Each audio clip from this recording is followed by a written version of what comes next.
Around the same time that Laura Ingalls was coming under investigation for being a paid Nazi agent in the late 30s, her husband, Charles Ingalls, was also implicated in a nationwide plot involving hundreds of armed 13-man cells who were all going to violently attack government targets around the country simultaneously.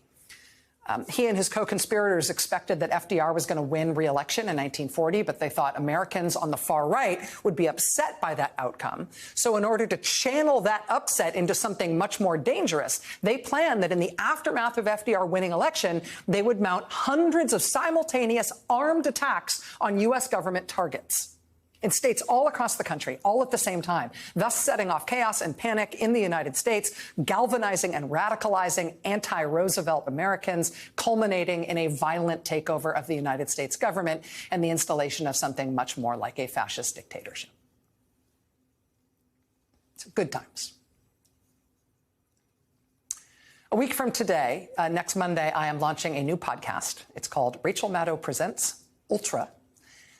And it's about this time that I'm talking about in American history, this last big round of fights that we had as an American people against our fellow Americans on the ultra-right who wanted to violently overthrow the government, who decided they were done with elections and done with democratic governance in this country, and they were willing to act by any means necessary to get that done, including, in the case of some of these folks, taking support from the Hitler government in Germany to aid in their cause.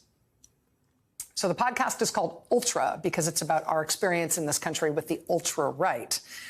But most of the storyline is actually about sedition, about a huge sedition trial that was mounted against more than 24 defendants in 1944. It's about why that trial was sort of impossible, and it's about how members of Congress who themselves were involved in these shenanigans, who themselves were implicated in what was going on, members of Congress used their political power in Washington to intimidate the Justice Department and drive the prosecution off course. Anyway, the trailer is out today. Podcast launches next week. I will say more about it next week on the show. And, you know, I knew when I set about working on this last year that there was contemporary resonance to this story about American authoritarianism and trying to overthrow the government by force, January 6th, right? Putting people on trial for sedition. I knew there would be resonance for what we are going through now. That's why I wanted to do it in the first place. I did not know at the time that I picked this topic and this launch date for the podcast that the actual sedition trial for January 6th would be starting on the day the podcast was announced. But that is what happened today. Here we are.